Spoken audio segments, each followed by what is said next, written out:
Assalamualaikum warahmatullahi wabarakatuh ya. Jumpa lagi saudaraku di channel Kampus Ilmu Hikmah.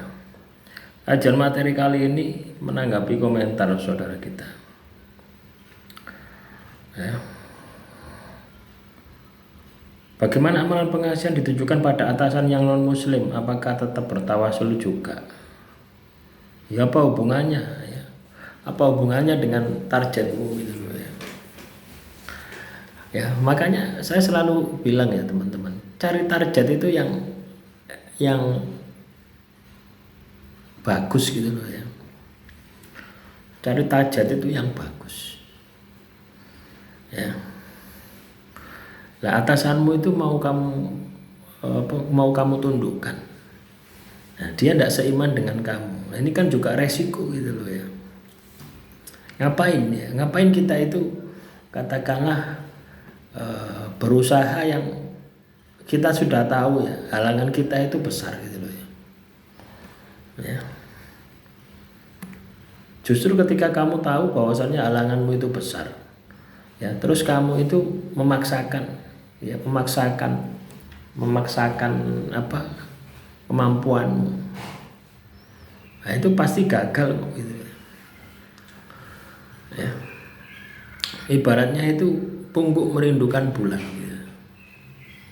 Ya, kita pun juga harus mengukur ya. Kita harus mengukur. Ini atasan. Ini tidak seiman dengan saya. Tidak seagama dengan saya. Lalu ngapain ditundukkan? Ya. Ya cari saja yang seiman. Ya. Ini pertanyaan-pertanyaan ini masih pertanyaan-pertanyaan yang konyol ya. Nah, ini pertanyaan bagus ini seperti ini. Saya kemarin ya habis sholat hajat ya, jam 9 malam saya wirid surat Yusuf 1000 kali. Tapi pas hitungan 900-an tiba-tiba mulut saya terbata-bata dan terkunci, tidak bisa lanjut lagi.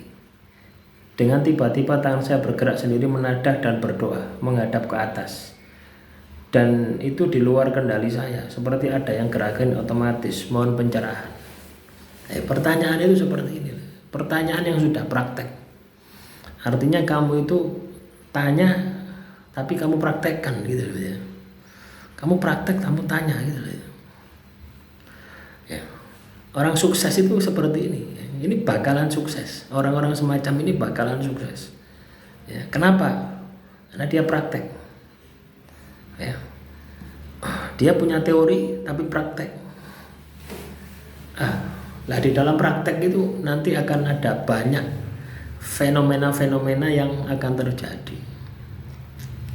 Ya contohnya ini. Kenapa kok saya ketika membaca surat Yusuf 1000 kali tiba-tiba hitungan 900 terhenti gitu ya. Terus berdoa gitu. Itu banyak kemungkinan ya. Lah, ketika kamu terbata-bata tadi, apakah itu selanjutnya negatif atau positif? Kamu gunakan logikamu juga gitu loh ya. Ketika itu positif, ikuti. Ketika itu negatif, akhiri. Ya. Banyak ya, memang ketika kita itu zikir ya, hitungan 500 lah, 500 ke atas itu ya, itu kita sudah mulai masuk ke dalam dimensi energi, dimensinya makhluk halus ya, dimensinya malaikat, pokoknya dimensi kegaiban itu ya. Itu ketika kita itu zikir di atas 500 ya, di atas 500 zikir ya. Kalau kamu bisa masuk penjiwaan penghayatan, kamu sudah bisa masuk ke dimensi itu. Jadi tidak heran ketika kamu mengalami fenomena-fenomena macam-macam. Ada juga ya, ketika kita zikir itu juga bisa menjadi alat ya untuk mendeteksi gitu ya. Bisa jadi makhluk halus di dalam tubuh Anda ya. Bisa jadi makhluk halus di dalam tubuh Anda ya bereaksi ya, sehingga membuat Anda seperti itu, bisa jadi sehingga kamu tidak bisa melanjutkan doamu itu, bisa jadi.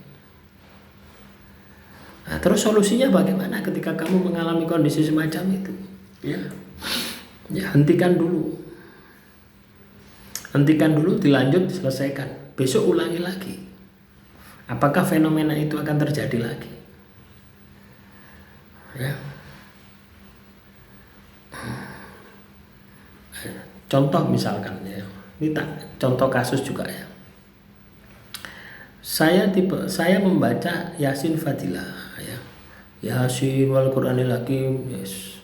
Ceret ya, tiba-tiba ya di ayat keberapa ya, atau pas di bacaan sholawat ya, tiba-tiba saya mengeluarkan air mata ya. Nangis yang itu bisa melepaskan ya semua beban-beban itu tidak masalah gitu ya. Setelah selesai ya, artinya ketika kita berada di dalam fenomena itu, ikuti saja. Setelah itu lanjutkan. Nah, itu sering kali terjadi ya, sering kali saya alami ya, ketika membaca Yasin Fadilah ya. Atau juga ya ketika membaca sebuah amalan ya, amalan ilmu hikmah misalkan, tiba-tiba kodamnya muncul ya, misalnya wujud harimau, wujud singa, wujud itu juga pernah saya alami gitu. Ya, apa yang harus dilakukan ketika seperti itu? Ya ketika kamu berada di momen itu, ya telusuri aja apa maunya gitu loh ya. Ketika itu positif ikuti, ketika negatif hentikan. Ya, kamu baca istighfar ya, astagfirullahaladzim. Caranya seperti itu. Ya, baru dilanjutkan lagi sampai selesai. Besok ulangi lagi di jam yang sama. Tarik energinya sampai kamu menemukan jawaban. Paham enggak ya? Sampai kamu menemukan jawaban. Artinya fenomena semacam itu ya, ketika itu adalah gangguan energi negatif ya, gangguan jin, itu akan muncul lagi.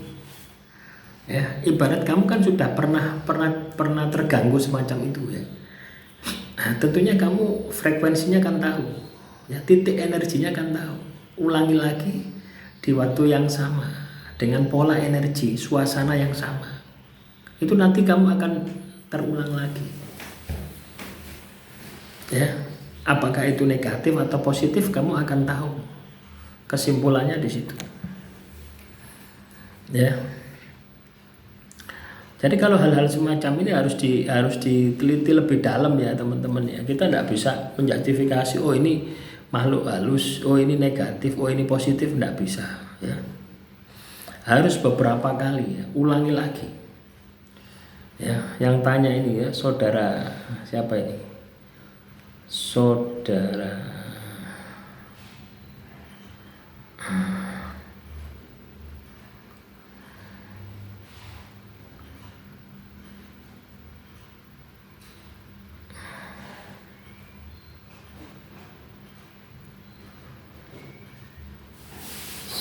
Sipu ya. Jadi ulangi lagi ya, sampai ketemu dengan frekuensi energi itu ya. Itu juga sama saja kita bisa melatih visualisasi ya. Contoh misalkan saya mimpi mengendarai mobil misalkan ya, mimpinya malam hari ya, terus pagi hari ya, atau 1 minggu lah setelah mimpi itu saya putar ulang, saya rasakan frekuensi energi di dalam mimpi itu. Jadi caranya seperti itu. Itu sama, kita akan bisa mendeteksi apakah mimpi itu adalah gangguan negatif atau positif. Ya, sama dengan ketika kamu wirid ya, terus kamu terhenti terbata-bata. Terus kamu seolah-olah berdoa ya. Itu bisa positif, bisa negatif. Ya. Tapi kalau saya pribadi itu tak ulangi sampai ketemu jawaban. Jadi caranya seperti itu. Ya, demikian yang bisa saya sampaikan, semoga bermanfaat ya. Wassalamualaikum warahmatullahi wabarakatuh.